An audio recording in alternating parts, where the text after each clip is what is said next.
మీ ప్రభుత్వాన్ని అప్పుల కుప్ప అని మొత్తం ఎట్లా విష ప్రచారం చేసిండ్రంటే అట్లా చేసిండ్రు. ఇప్పుడు ఎట్లా ఎవరన్నా ముసలోళ్ళ దగ్గరికి పోయి నీ నెత్తి మీద 4 లక్షలు అప్పు ఉన్నదవ్వా అని చెప్తే అమ్మ నేనే కట్టాలనా అప్పు 4 లక్షలు అనే కాడికి ఆ ప్రచారాన్ని తీసుకొని పోయిండ్రన్న. ఇప్పుడు ఇయ్యల్లటికి 196 రోజులు కాంగ్రెస్ సర్కార్ వచ్చి ఇయ్యల్ల అప్పుల లెక్క చూస్తే 30,118 కోట్లు. మరి ఆ ప్రభుత్వాన్ని అప్పుల కుప్ప అని నిందించి ఈ ప్రభుత్వము ఇంతవరకు అప్పులు చేసుడు ఎంతవరకు కరెక్ట్ అంటారన్న? అమ్మా అసలు యాక్చువల్గా ఆనాడు కానీ ఈనాడు కానీ తీసుకొచ్చే అప్పుల్ని తప్పుపట్టాల్సిన అవసరం లేదు.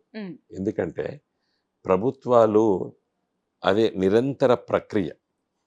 ఇదివరకు కేసీఆర్ గారు కూడా ఒక టీవీ ఛానల్లో చెప్పడం జరిగింది, ప్రపంచంలో అప్పులు చేయండి ధనికమైన దేశం అమెరికా, ఎక్కువ అప్పులున్నది కూడా అమెరికాకి. చైనాకి ఈరోజు విపరీతమైన అప్పులు ఉన్నాయి, కానీ బ్రహ్మాండంగా అభివృద్ధి చెందిన దేశం అది. కాబట్టి అప్పులు తీసుకొచ్చి దేనిపైన ఖర్చు పెడుతున్నాం అనేది చాలా ముఖ్యం.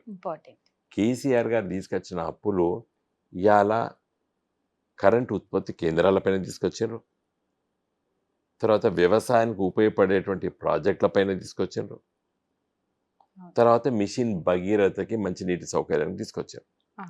ఈ తీసుకొచ్చి ఇవన్నీ నిర్మించినటువంటి అప్పులతో నిర్మించినటువంటి వీటిని ఇవాళ నువ్వు కట్టాలంటే 10 రెట్లు పెరిగింది దాని ధర. ఎంత లాభం చేసినావు?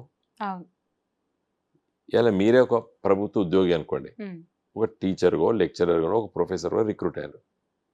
మీరు ఒక అపార్ట్మెంట్ ఒక ఇల్లు ఈఎంఐస్ మంత్లీ ఇన్స్టాల్మెంట్స్ మీద మీరు కొనుక్కుంటారు. ఇవాళ దానికి ఒక 10 లక్షలు పెట్టి ఒక ఇంటికి మీరు 3-4 లక్షలు మీ సొంత జేబులోకి వెళ్ళి పెట్టి ఒక 7 లక్షలు అప్పు తీసుకొని మీరు కట్టుకుంటారు. ఒక 10 ఏళ్ళ తర్వాత దాని విలువ 50 లక్షలు, కోటి రూపాయలకు అవుతుంది. మీకు లాభం జరిగినా నష్టం జరిగిందా?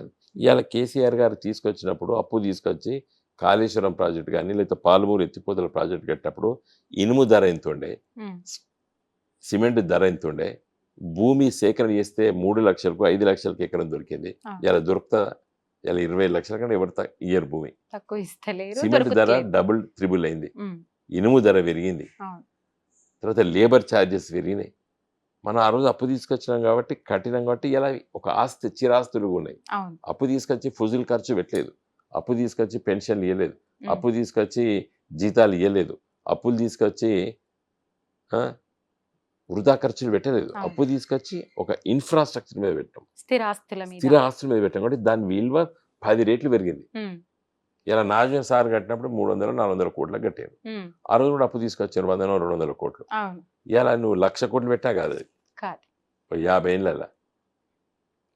మరి ఆ రోజు మన వాళ్ళు 100 కోట్లు అప్పు చేసిందని చెప్పి మనం బాధపడతామా? కాదు కదా. ఇదే అర్థం కానీ అర్థశాస్త్రము మార్కెట్ ఫోర్సెస్ గురించి అర్థం కాని వాళ్ళు విమర్శలు ఇవన్నీ ఎంత చెప్పినా వాళ్ళకు అర్థం కాదు, అది ఆలోచన విధానంలో ఉంటుంది. ఇప్పుడు ఈయన తీసుకొచ్చి చేంజ్ చేసిండు, మీరన్నా 30,000 కోట్ల అప్పు తీసుకొచ్చి చేంజ్ చేసాడు, అది ఇంతవరకు చెప్పలేదు. మనం చెప్పగలుగుతాం. అయ్యో బట్టి విక్రమార్క గారు అంటారు కదా, అప్పులు తెచ్చే సంక్షేమ పథకాలు అమలు చేస్తామని అంటారు. అవి నగదు ప్రాతిపాదికన కూడుకొని ఉన్నాయి. అప్పులు తీసుకొచ్చి సంక్షేమ పథకాలు చేయొద్దు, తప్పది. అప్పులు తీసుకురా, నువ్వు ఒక ఇన్ఫ్రాస్ట్రక్చర్ మీద పెట్టాలి. ఒక రోడ్లు వేయి, ఒక భవనాలు నిర్మించు, లేదా ఒక ప్రాజెక్టులు కట్టు, కరెంటు ఉత్పత్తి ప్రాజెక్టులు కట్టు, లేకపోతే పిల్లల చదువు కోసము ఒక ఇన్ఫ్రాస్ట్రక్చర్ డెవలప్ చేయి. తప్పు పట్టరు. ఇప్పుడు నాకు 2,500 ఇస్తావు, మళ్ళీ నేను రిటర్న్ ఇస్తానా అన్న ప్రభుత్వానికి? మిత్తి తప్పది, అది ఆలోచనే తప్పు. చూద్దాము. ఇప్పుడు అబద్ధాల పునాది పైన ఈ ప్రభుత్వం ఏర్పడ్డది.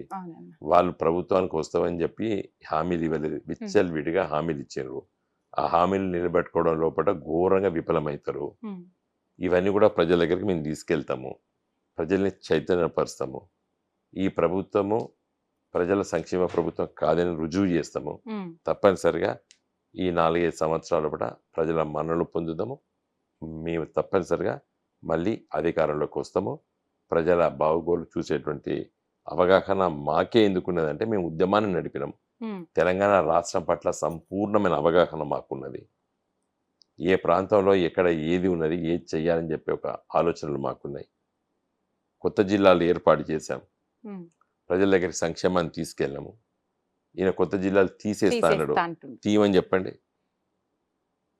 ఇలా ములుగు జిల్లా చిన్న జిల్లా అవును తీయమని చెప్పండి, అక్కడ సీతక్క ఊరుకుంటుందా? భూపాలపల్లి జిల్లాని తీసేయమని చెప్పు, అక్కడ గండ్ర సత్యనారాయణరావు ఊరుకుంటాడా? వాళ్ళ దాంట్లో వాళ్ళే ఊరుకోరు, ఇంకా విభజించిన వాళ్ళు ఎట్లా ఊరుకుంటారు? కాదమ్మా, ఎందుకంటే ప్రజలకు లాభం జరుగుతుందని తెలుసు అవును. వాళ్ళకి. ఒక కలెక్టర్ అంటే ఒక 100 కిలోమీటర్లు 200 కిలోమీటర్లు పోయి కలిసేది. అవును మహబూబ్నగర్ జిల్లా కలెక్టర్ని కలవాలంటే, మారుమూల ప్రాంతాలలో నుంచి వెళ్ళిపోవాలంటే ఒక 100-150 కిలోమీటర్లు తిరగాలి. వరంగల్ జిల్లా కలెక్టర్ని కలవాలంటే మంగపేట నుండి 130 కిలోమీటర్లు రావాలి.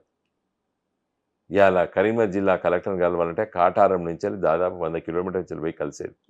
ఆదిలాబాద్ జిల్లా కలెక్టర్ని కలవాలంటే ఆసిఫాబాద్ నుంచి పోవాలంటే ఒక రోజు ప్రయాణం.